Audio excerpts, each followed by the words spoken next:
ಮೊನ್ನೆ ದಿನ ಆರೋಗ್ಯದ ಸ್ವಲ್ಪ ಸಮಸ್ಯೆಯಿಂದ ಮಣಿಪಾಲ್ನ ಆಸ್ಪತ್ರೆಗೆ ಅಡ್ಮಿಟ್ ಮಾಡಿ ಡಾಕ್ಟರ್ಗಳು ಉತ್ತಮವಾದ ರೀತಿಯ ಚಿಕಿತ್ಸೆ ನೀಡ್ತಾ ಇದ್ದಾರೆ. ಅವರು ಮೊದಲಿಂದಲೂ ವೈದ್ಯರ ಒಂದು ಚಿಕಿತ್ಸೆಗಳಿದ್ದರು. ಯಾವ ಒಂದು ದೇವರನ್ನ ನಂಬಿ ಬದುಕಿದ್ದಾರೆ,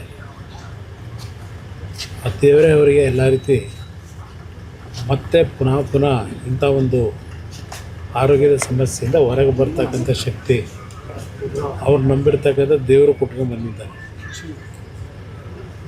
ಸುಮಾರು 25 ವರ್ಷಗಳ ಹಿಂದೆ ಯಾವೊಂದು ಆ್ಯಸಿಡ್ನ ಅಟ್ಯಾಕ್ನಲ್ಲಿ ಬದುಕಲಿಕ್ಕೆ ಸಾಧ್ಯ ಇಲ್ಲ ಅಂತಕ್ಕಂಥ ಸನ್ನಿವೇಶದಲ್ಲೂ ಅವ್ರು ನಂಬಿರ್ತಕ್ಕಂಥ ದೇವರು ಪ್ರತಿನಿತ್ಯ ದಿನಕ್ಕೆ 10 ಗಂಟೆ ಅವರ ದೇವರ ಕೋಣೆಯಲ್ಲಿ ಪೂಜೆ ಮಾಡ್ತಕ್ಕಂಥ ಅವರ ನಡವಳಿಕೆ ಏನಿದೆ, ಆ ದೇವರೇ ಅವ್ರನ್ನ ಕಾಪಾಡ್ತಕ್ಕಂಥದ್ದು.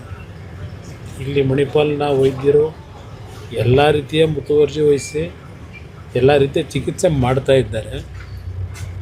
ಆದರೆ ಅಂತಿಮವಾಗಿ ಆ ಚಿಕಿತ್ಸೆಗಳನ್ನು ಮೇಲ್ಪಟ್ಟು ಅವ್ರು ನಂಬಿರ್ತಕ್ಕಂಥ ನಮ್ಮ ತಾಯಿಯವರು, ಆ ಒಂದು ರಾಜರಾಜೇಶ್ವರಿ ತಾಯಿ ಏನಿದ್ದಾರೆ ಮೊದಲಿಂದಲೂ ಕಾಪಾಡಿರ್ತಕ್ಕಂಥದ್ದು ಆ ತಾಯಿ. ಅದರಿಂದ ಆ ದೇವರ ನಂಬಿಕೆಯವರೇನು ಇಟ್ಕೊಂಡಿದ್ದಾರೆ, ನಮ್ಮ ತಂದೆಯವರು ನಂಬಿಕೆ ಇಟ್ಕೊಂಡಿದ್ದಾರೆ. ಯಾವುದೇ ಸಮಸ್ಯೆಗಳಿಲ್ಲದೆ ಮತ್ತೆ ಪುನಃ ಅವರು ಉತ್ತಮವಾದ ರೀತಿಯಲ್ಲಿ ಮನೆಗೆ ಬರ್ತಾರೆ ಅಂತಕ್ಕಂಥ ನಂಬಿಕೆ.